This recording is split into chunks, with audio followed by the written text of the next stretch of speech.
नमस्कार मित्रांनो, मी निखिल चौधरी पुन्हा एकदा स्वागत करतो आपल्या सर्वांच्या यूट्यूब चॅनल टेक्निकल इन्फो मराठीमध्ये एका नवीन आणि महत्त्वपूर्ण व्हिडिओसोबत. मित्रांनो, आजचा व्हिडिओ आपला MSBT रिलेटेड असणार आहे. मित्रांनो, या ठिकाणी आपण बॅकलॉगचे जे पासिंग क्रायटेरिया असतात, म्हणजे तुम्ही आता इवन सेमिस्टरची एक्झाम दिलेली आहे, म्हणजे मित्रांनो तुम्ही सेकंड सेमिस्टर किंवा फोर्थ सेमिस्टर किंवा सिक्स्थ सेमिस्टर याची एक्झाम तुम्ही आता दिलेली आहे आणि मित्रांनो तुम्हाला आता नेक्स्ट इयरला जाण्यासाठी किती बॅकलॉग असले पाहिजे, तर या सर्व बॅकलॉगच्या क्रायटेरिया त्यानंतर ATKT रूल आपण आजच्या व्हिडिओमध्ये घेऊन आलो आहेत. मित्रांनो, हा व्हिडिओ पाहिल्यानंतर तुमच्या डाऊट राहणार नाही की तुम्हाला किती बॅकलॉग जे आहेत ते नेक्स्ट इयरला जाण्यासाठी लागतील. तर व्हिडिओला शेवटपर्यंत संपूर्ण पहा मित्रांनो. यापूर्वी आपण एक व्हिडिओ बनवलेला आहे, त्यामध्ये आपण बघितलं होतं की रिझल्ट नेमकं कधी लागेल याचं आपण त्याच्यात प्रेडिक्टेशन केलं आहे. तर त्या व्हिडिओची लिंक मी डिस्क्रिप्शनमध्ये दिली आहे आणि तुम्हाला आय बटनला देखील ती लिंक दिसत असेल किंवा स्क्रीनवर तुम्हाला त्या व्हिडिओचा थंबनेल फ्लॅश होत असेल, त्या ठिकाणी जाऊन तुम्ही व्हिडिओ चेक करू शकता. तर मित्रांनो, जडही वेळ न वाया घालवता आपण व्हिडिओला स्टार्ट करूयात.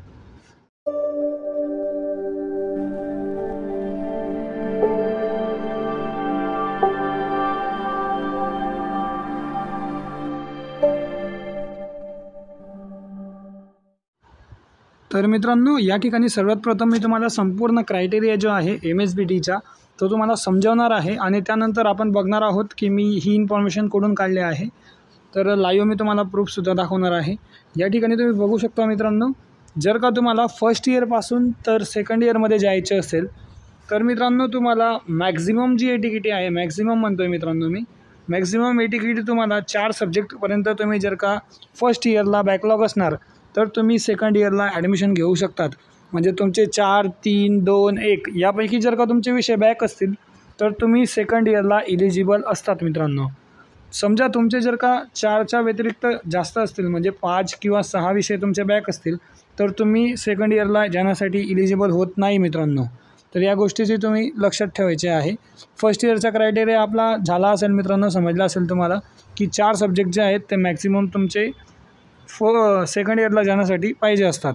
त्यानंतर मित्रांनो आपण आता बात करूयात सेकंड इयरपासून थर्ड इयरमध्ये जाण्याचा क्रायटेरिया. मित्रांनो, आता यासाठी मित्रांनो मी तुम्हाला एक चार्टच्या स्वरूपाने या ठिकाणी तुम्हाला समजवण्याचा प्रयत्न केलेला आहे. मित्रांनो, तुम्ही बघू शकता या ठिकाणी मी थर्ड सेमिस्टर, फोर्थ सेमिस्टर आणि टोटल सब्जेक्ट किती असतात आणि किती सब्जेक्ट तुम्ही ATKTला वापरू शकतात किंवा किती सब्जेक्ट घेऊन तुम्ही थर्ड इयरला ॲडमिशन घेऊ शकतात. मित्रांनो, या ठिकाणी मी कोर ब्रांचेसचे एक्झाम्पल घेतलेले आहे. Civil engineering, mechanical engineering, electrical, computer, IT and electronics and telecommunication. मित्रांनो, या ठिकाणी तुमचे ATKT जे आहे ते टोटल सब्जेक्टवर डिपेंड असते मित्रांनो. आता समजा तुम्ही जर का सिव्हिल इंजिनिअरिंगचे विद्यार्थी असणार किंवा मेकॅनिकल इंजिनिअरिंगचे विद्यार्थी असणार तर तुम्हाला टोटल सब्जेक्ट जे आहे थर्ड सेमिस्टरमध्ये तुम्हाला 6 सब्जेक्ट असतात आणि फोर्थ सेमिस्टरमध्ये 8 सब्जेक्ट असतात. असे टोटल तुमचे 14 सब्जेक्ट होत असतात मित्रांनो. त्याच पद्धतीने मेकॅनिकलचं जरी तुम्ही पाहिलं तर तुम्हाला थर्ड सेमिस्टरला 6 सब्जेक्ट आणि फोर्थ सेमिस्टरला 6 सब्जेक्ट असे टोटल 12 सब्जेक्ट असतात मित्रांनो. तर ज्या ब्रांचला 12 सब्जेक्ट किंवा त्यापेक्षा जास्त सब्जेक्ट असतील तर त्या ब्रांचच्या ATKTचा रूल असा म्हणतो की त्या विद्यार्थ्याचे 4 सब्जेक्ट जरी बॅक असले तरी तो विद्यार्थी थर्ड इयरला जाण्यासाठी प्रमोट होऊ शकतो. तर मित्रांनो, तुम्हाला समजलं असेल. मित्रांनो, पहिल्या सेमिस्टरला तुम्हाला 5 सब्जेक्ट आहेत आणि दुसऱ्या सेमिस्टरला 6 सब्जेक्ट असे टोटल 11 सब्जेक्ट आहेत मित्रांनो. 11, 10, 9, 8 या ज्या सब्जेक्टची रेंज आहे या सब्जेक्टमध्ये मित्रांनो तुम्हाला मॅक्झिमम 3 ATKT जे आहे ते अलाव आहे मित्रांनो. या ठिकाणी मी मॅक्झिमम ATKT घेतलेली आहे. म्हणजे तुम्ही जर का 4 ATKT सेकंड इयरला आणल्या आणि तुम्ही जर का सिव्हिल आणि मेकॅनिकल ब्रांचचे असणार तर तुम्ही थर्ड इयरला जाण्यासाठी प्रमोट होऊ शकता. आणि जर का तुम्ही इतर कुठल्या ब्रांचचे असणार तर तुम्हाला 3 मॅक्झिमम ATKT अलाव आहे. त्याच्यावरती जर का तुम्ही 4 किंवा 5 ATKT आणले तर तुम्हाला इयर ड्रॉपचा सामना करावा लागू शकतो. आणि मित्रांनो, थर्ड इयरमध्ये तुम्हाला एकही ATKT पाहिजे नाही, नाहीतर तुम्ही डायरेक्ट सेकंड इयर इंजिनिअरिंगला ॲडमिशन घेऊ शकत नाही आणि जॉबसुद्धा जॉईन करू शकत नाही मित्रांनो. तर तुम्हाला एकही ATKT थर्ड इयरला लागत नाही. त्यासाठी तुम्हाला संपूर्ण सब्जेक्ट क्लिअर करावे लागतात, अन्यथा तुम्ही डायरेक्टली YD पडतात. कारण तुमचे सेमिस्टर जे आहे पुढच्या सेमिस्टरला तुमची एक्झाम निघते, बट तुमचे ॲडमिशन जे आहेत ते नेक्स्ट सेमिस्टरला चालू होतात, इवन सेमिस्टरला. म्हणून तुम्हाला 1 वर्ष पूर्ण YD पडावा लागू शकतं थर्ड इयरला.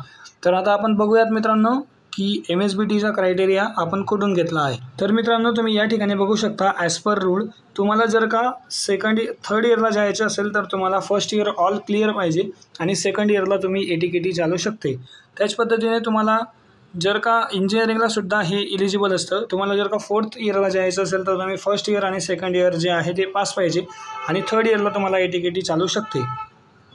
त्यानंतर बघू शकता मित्रांनो या ठिकाणी तुम्हाला महाराष्ट्र पॉलिटेक्निक ॲडमिशन यामध्ये तुम्हाला कंडिशन दिलेली आहे for ATKT for admission to higher semester or higher year. किती ATKT आहे याचा चार्ट त्यांनी या ठिकाणी दिलेला आहे.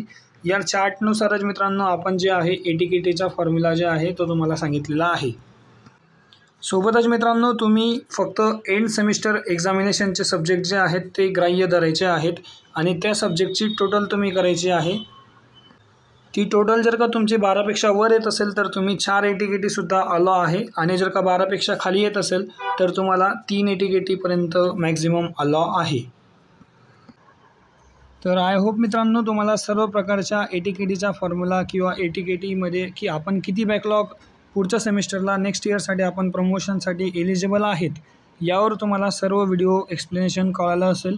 मित्रांनो अशाच प्रकारच्या MSBT रिलेटेड अपडेटसाठी आपल्या चॅनल टेक्निकल इन्फो मराठी याला सबस्क्राईब करा जेणेकरून अशाच प्रकारचे नवीन व्हिडिओ तुम्हाला भेटत राहतील. मित्रांनो व्हिडिओ आवडल्यास व्हिडिओला लाईक करा, जास्तीत जास्त विद्यार्थ्यांपर्यंत शेअर करा. या व्यतिरिक्त काही कमेंट असतील तर कमेंट करू शकता. तर मित्रांनो भेटूयात एका नवीन व्हिडिओसोबत. तोपर्यंत धन्यवाद. Thank you so much.